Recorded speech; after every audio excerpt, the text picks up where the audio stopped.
Hi, welcome to the Gum Room. Oh, it's a busy old schedule we've got, even if there's an absence of football. We've got Mitch with us. How are you, Mitch? I'm not too bad. We've Thanks got for the having me again. ever-present Jay down in the bottom corner. Hello.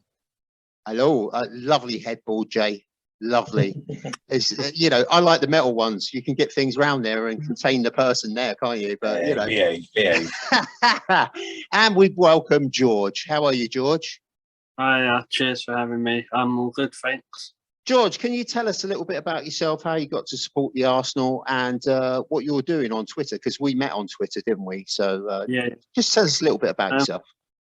So I'm registered blind. I go to Arsenal like home and away as much as I can this season. Mainly this season. Last couple of seasons I've been going, but so I started supporting Arsenal when I was about 5, and the first game I went to was when we won the league, when we won 4-0 against Everton in 1998. So nice one to go to. yeah, and then the next time I started getting really into football was the Invincible season. So I thought, oh yeah, it's not bad this, really. But then my dad was like, it's not always like this. And then I kind of got brought back down to the hole when I went to the 8-2 away from home at United. So I was like, yeah. George, we don't talk about that anymore. Yeah. We've been that. We'll delete this out. Yeah. We don't have none of that. So I quite enjoy going. It's different. Like obviously, I used to be able to see. It's different than what it's like now because obviously I can't see it. So I use a headset.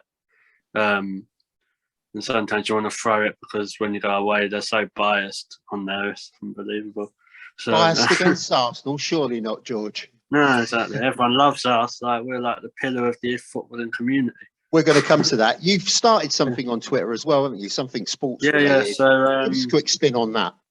Yeah, me and a few of my friends and my brother actually have got a sports group called Sportsmania. So we talk about all different sports really. We've got like on most social media stuff. We've just started a YouTube channel. So we're into our 3rd video and we've got 36 subscribers. So just trying to get more people involved really and get the word out there. And we've got like a couple of special guests lined up as well coming up. So yeah, it's just I think there's a lot of people with YouTube stuff and podcasts out there. But like we do it from our perspective. Like we do it from our perspective because they're like where most of us can't see on there, and it's a bit different. You know what I mean? Like we do podcasts as well. There's been some interesting ones. I ranted about Arsenal. I think it was at the start of the season for 46 minutes straight. So you want to see Jay when he gets going, when he gets his feathers all ruffled. He really goes for it as well. Yeah. George, I admire what you do, and don't stop for 1 minute. You keep carrying on. Right, lads, we've got a busy agenda. Let's touch on the Wolves result. With the recent performances of United and Spurs, excellent, by the way. Even the most sort of anti-Arteta fans must recognise at this early stage of the transitional period that we've been outperforming these sides. Closer scrutiny of the clubs next to us, and you can see that there is some sort of process going on, surely. I know there's every time we lose, which, it's an occasional thing on a bumpy road, but can you see the light, George? Can you see that Arteta is actually making progress? So I'm probably one of the only people I know that's been an Arteta fan from the start and not wavered. Because I normally get shot by the Arteta out people. So I think we're definitely doing a lot better than we was. Like if you said to me at the start of the season we'd be in the position we was, I'd say, right, yeah, you need to stop smoking, whatever you want. But you got to think of the bigger picture. Like he's brought through the youngsters, the amount of crap he's had to get rid of as well, and what he's had to deal with. I think and COVID. He's had COVID as well. Yeah, no COVID fans. stuff. And then you had the Aubameyang saga. That's what I like to call it. Then you had we get a red card like every other week, don't we? Like we've had more red cards than Boris Johnson's had parties, I think, recently. So I think he's done a decent job.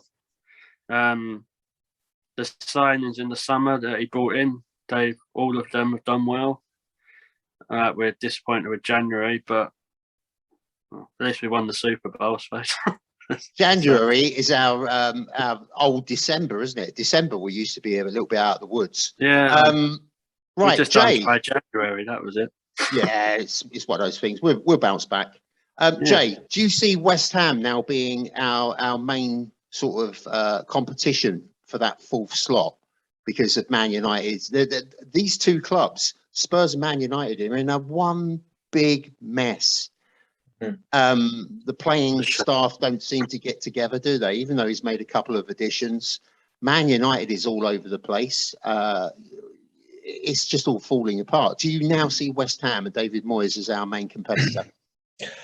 Yeah, West Ham. Yeah, they're a decent side. I still probably don't consider them. I still consider Man United probably to be, the favourites. On paper, they've got probably the strongest 11. They're just under a new manager, aren't they? They're very they're a team packed full of sort of individuals, whereas West Ham are the opposite, aren't they? They're very much a very strong cohesive unit, and they work well together. However, they're running out of games. They've played quite a few more games than some of the others. And I think they're also in the Europa League, which is going to test their the capabilities and the depth of their squad. But I would, I'd probably still consider Man United and Spurs to be slightly ahead of West Ham. That's just my.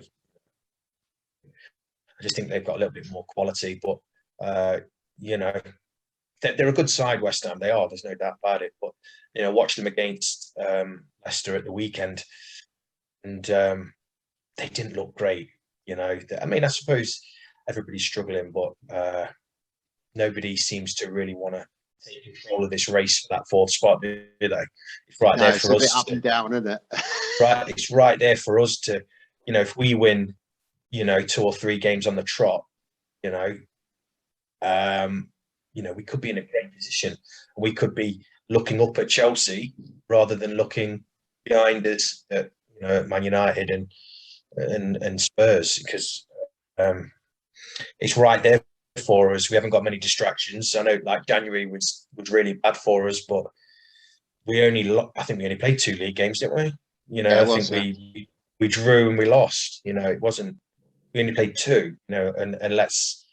And that Wolves result for me draws a line under that spell, and we can push on. So it's in our hands, and we need to try and dictate.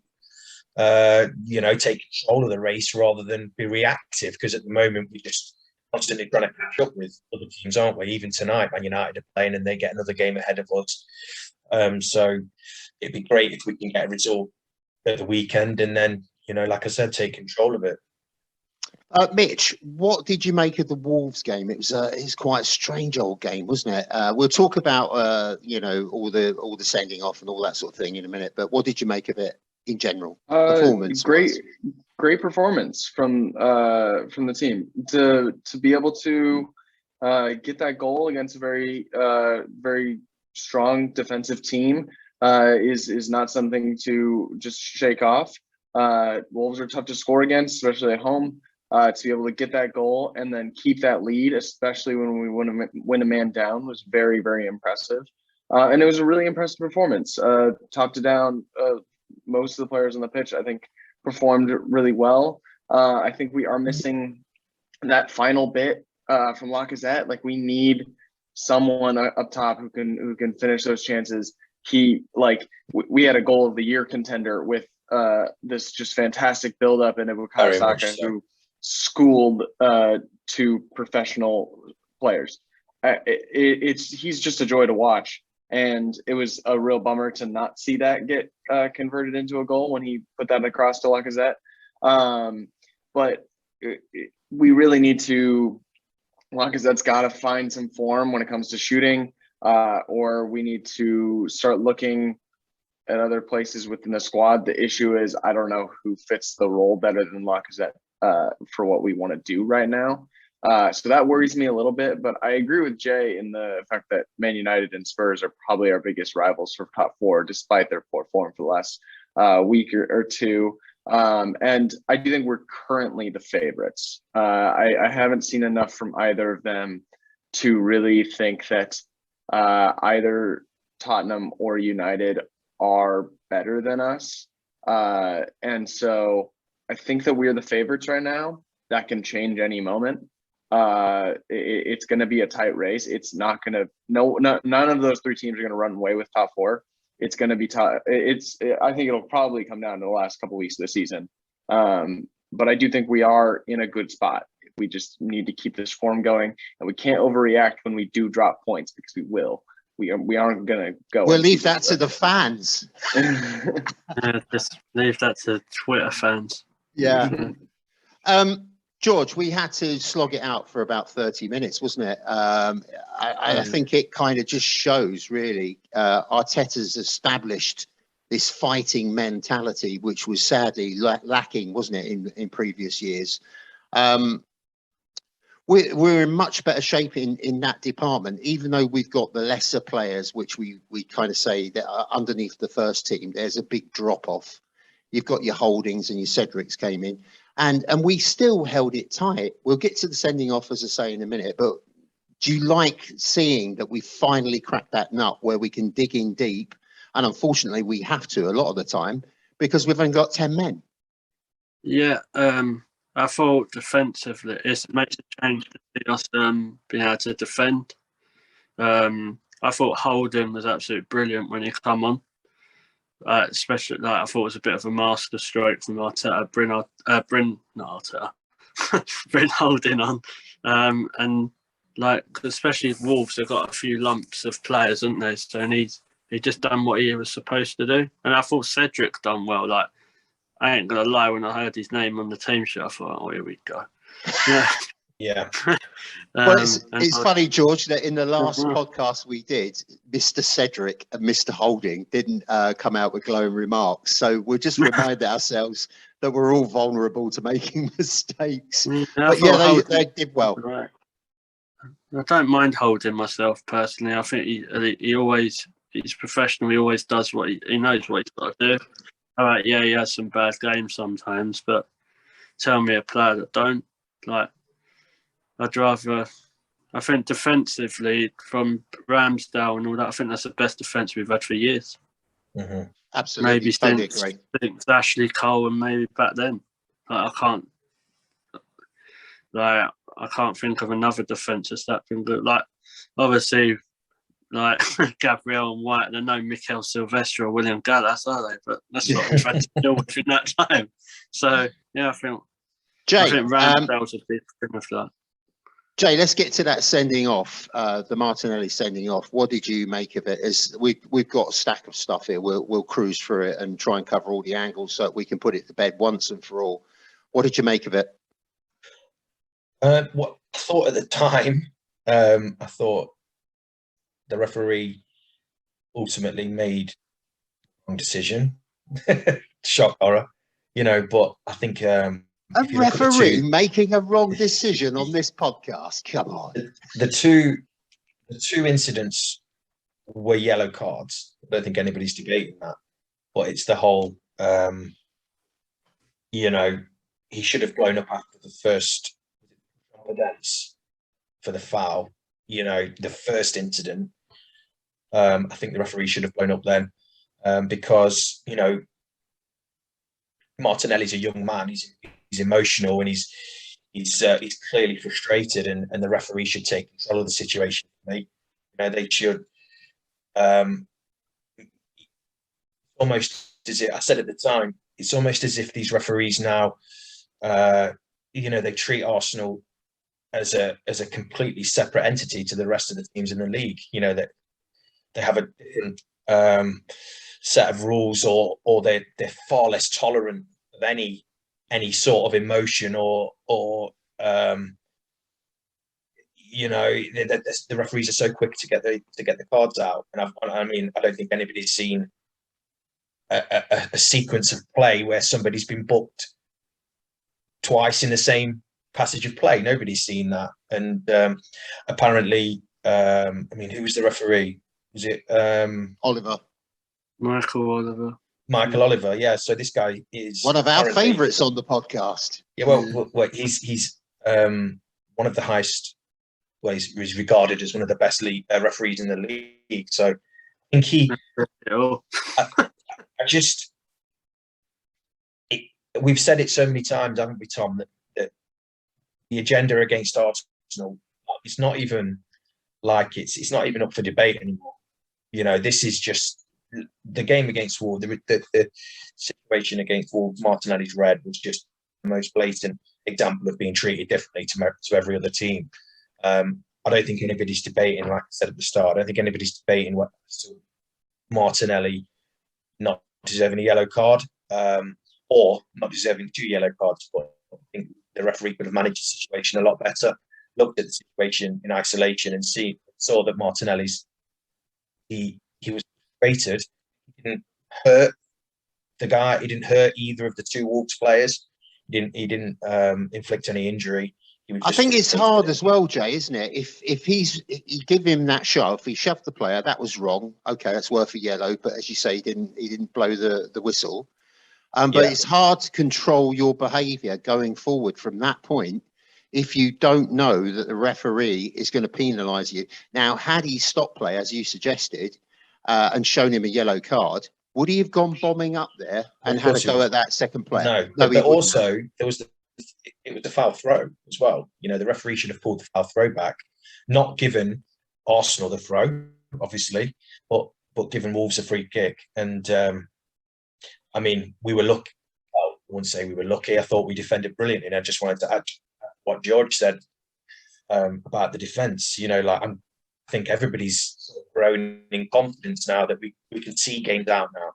We can see these tight games where we have to dig in. You know, there was the result at Anfield and obviously last night where we have got a strong defensive unit and they're so well drilled now.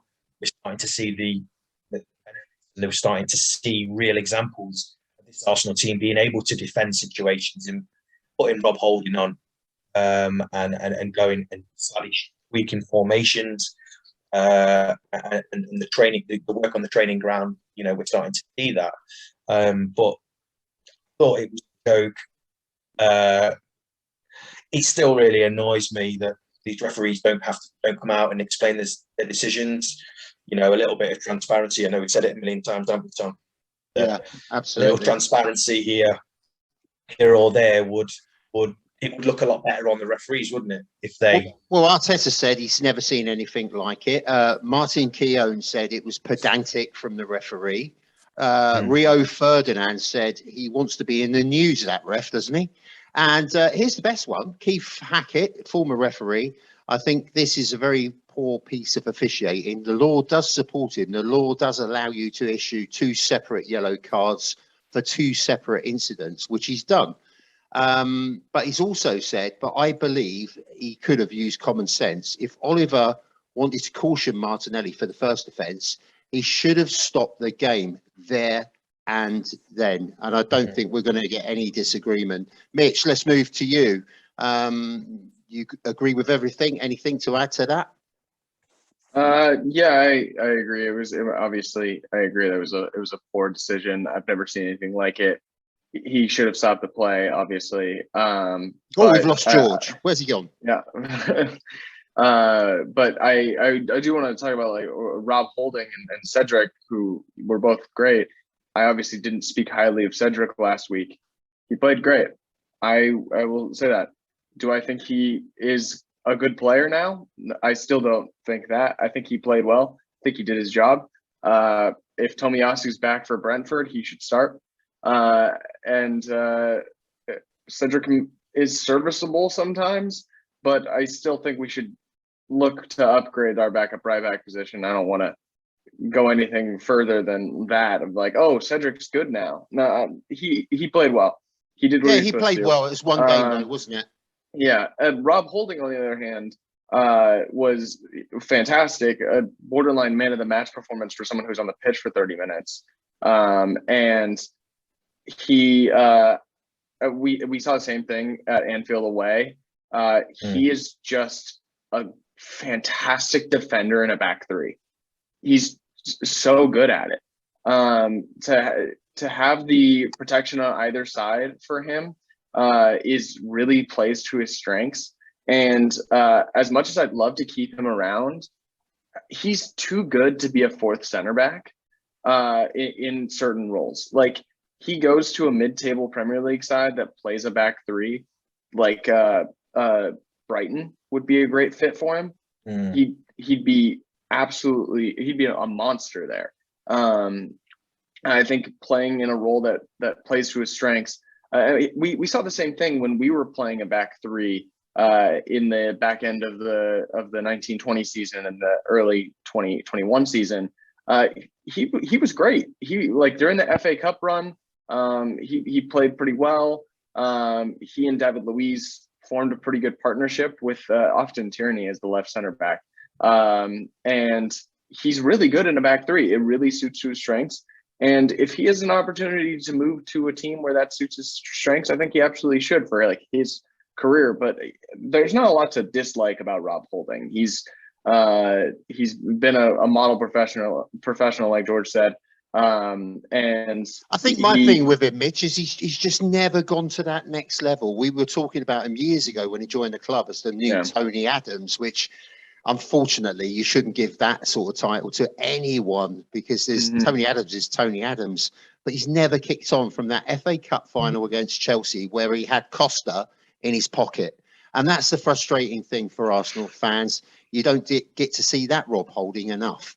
But it has to be said that he can actually do a shampoo endorsement now, can't he? Because he's got that lovely lock of hair. We don't know whether it's... I think as well, just to add to that, Rob Holding, you know, he comes across as a great clubman, doesn't he? You know, he's like, I can imagine he's great on the training ground, and, you know, maybe not the loudest voice, but, you know, pretty solid, like a solid guy.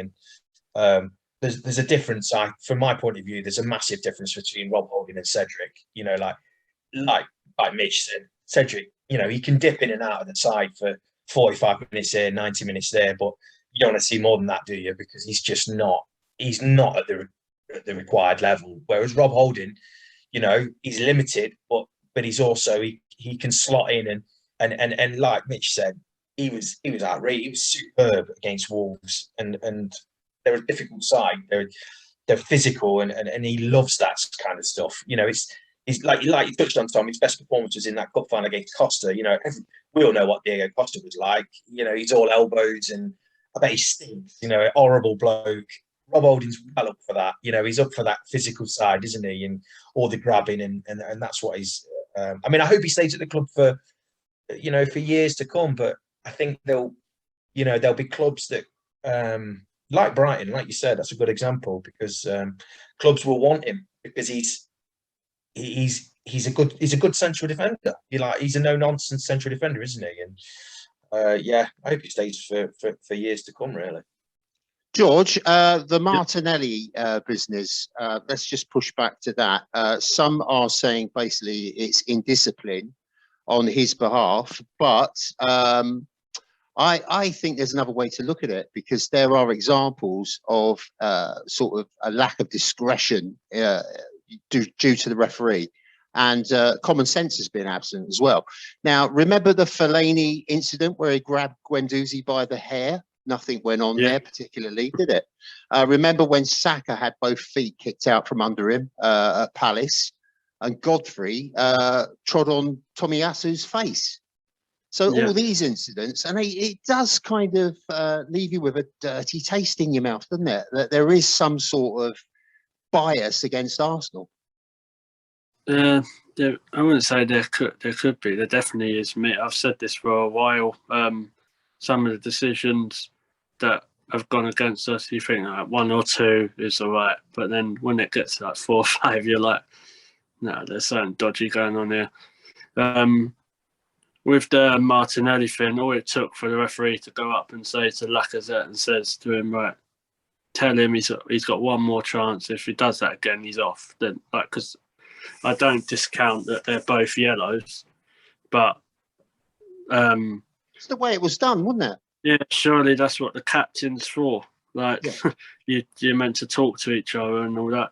Don't get me wrong, we have got a bit of an ill discipline, whether they're definitely red cards or not. We've got to stop trying to put ourselves in positions that could happen. But that's that. Martinelli's obviously wound up, so he's chased. But if that game's been stopped, that don't happen.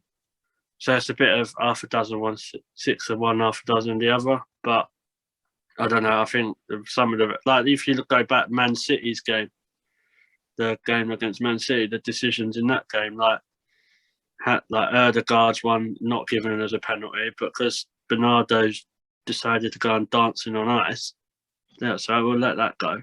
So Right. it's We're just running mad. out of time, so I've got to push on with the emails, unfortunately. But I totally agree with you, George. We've got an email from Descenza, and this is the one I wanted to get to because this will really set the cat among the pigeons.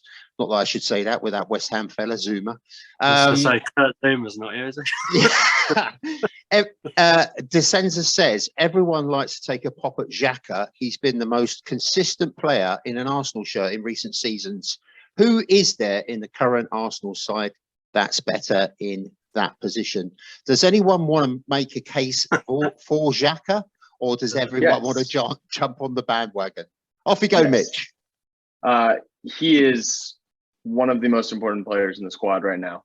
I don't love that that's the case, but it is. We are way better when Xhaka and Partey are the midfield combination. And right now, we have no better midfield combination in our entire squad. That's just true. However, that does not mean that we cannot upgrade on Xhaka. I think when Roma come in for him again, which it seems like they are circling to do, and if we do sell him, even if we don't sell him, we should bring in someone who will upgrade that left center mid position, because Xhaka is, for what we are clearly doing with our shape kind of developing into a 4-3-3, we need someone with a little more dynamic play style than Granit Xhaka can provide at the left center mid position. I like him a lot. He's frustrating. His red cards are frustrating. I'm tired of that. But the reality is he's undroppable. Like, there's no way from here to the end of the season, if he's not suspended or hurt, he and Partey are playing our midfield. Like, that's just, they're borderline undroppable. And he's a super important player to the squad. He links our defense to attack pretty nicely and is a very dependable player. Do I love that he's the most important, or one of the most important players in our squad? No, I don't think. I disagree with the thing about him being the most consistent player. I think his erraticness with his like red cards make him immediately disqualify him from that. But he is a very important player, and when he isn't acting like a lunatic, he's super important and is a really, really good player for us. There's a couple of bits here. Just Arsenal.com said the reason Xhaka gets picked is the coach can depend on his football 3 times a week. Well, not at the moment he can't, obviously, because we're not playing that regularly. But you get what he means. And the data from Opta takes into account the efficiency of a player at both an individual and collective level. And he actually appears in one of their best 11s because of his performances and stuff. Not that I agree with that, but here's another one for you, lads, from the emails. We'll let George have this one. JB asks, why can't Arteta just incorporate Guendouzi back into the side? He's clearly got talent if he's not got the temperament, but he'd save us a fortune. George? They used to come to me with something like that. Guendouzi's an idiot. Like, Oh, JB or Guendouzi? no, Guendouzi. I don't know who this JV is. Just joking, JB. Relax. We've lost Mitch now. Mitch has disappeared. He's not JV. Is he? Yeah. No, I don't want Guendouzi back. Like, that's for me. That's like 5-6 steps back. Like, just because he's played a few good games for. Is it? I don't even know where he is. Marseille, is it? I Leon, think so, Marseille, one of them. He runs around like a bit for me. He runs around like a headless chicken and makes it look like he cares and tries. But what does he do? Like, I don't know. No. I'd rather keep Xhaka than keep Guendouzi, and that's massive for me because I'm not a Xhaka fan. In between, George, Mitch has flipped boxes. He got bored with being up the top. He's gone down the bottom now. Here's an interesting one. The analyst.com. Arteta's Arsenal analysed in 2 years. This came out in December 2021. It basically implies that we are a better team with ESR in the side. It's got games played 36, wins 21. This is with him in the side. Average goals per game 1.67, average points per game 1.92, and a win ratio of 58.3%. Without Smith Rowe, 20 games played, 7 wins, 1.10 average goals per game, average points per game 1.20, win ratio 35.0. It's fairly conclusive, isn't it? That's because we don't score much. And with Smith Rowe scoring loads of goals, it kind of helps a bit. Like, he's our top goal scorer, isn't he? Yeah, I think so, yeah. Like, when it's that goal of the year thing, I'd like Lacazette to score one this year. That'd do me. Like, but I don't know. What do you make of that stat, Jay? Yeah. Yeah, he's a great player. Everybody knows his class. I think it's just there's the sort of the quartet. You know, they're all quality players, and I suppose it's all on form, isn't it? You know, he's found it difficult to dislodge Martinelli or Saka. You know, Ødegaard seems to be one of the captains. Arteta considers to be one of the captains now. So, and Ødegaard's been in great form as well. So, nobody's doubting his quality. You know, I love him. Like his ability to pick up the ball is so direct, and he's got an eye for goal, and he's improved so much this season as well. And he's a great option from the bench, but also, you know, when he starts. So it's just going to get a chance now, isn't he? Because Martinelli's suspended. So maybe he'll keep Martinelli out the side now for a few games. But yeah, he's a great player. We're so. I mean, what price would you put on him now? You know, you upwards of 50 million, wouldn't you? You know, he's a great player, top player. Right, before we go, chaps, because we're running out of time, Ramsdale has now kept 11 clean sheets in Premier League this season, which is the second highest alongside Becker and Edison from Manchester City. It's no surprise, is it? I mean, he's really pulled us out of the mire at the back in goal. And Leno's got to be going off, hasn't he? Yeah. We officially have signed Matt Turner. So, yeah, Leno will be leaving this summer. Well, let's hope he can speak Geordie, because that's probably where he'll wind up, won't it? Lads, George, I don't know where you've gone. We're looking at your floor at the minute. What's going on down there? Hold Where on, are you, my mate? phone's got a bit weird. Lads, listen, thanks for joining us again.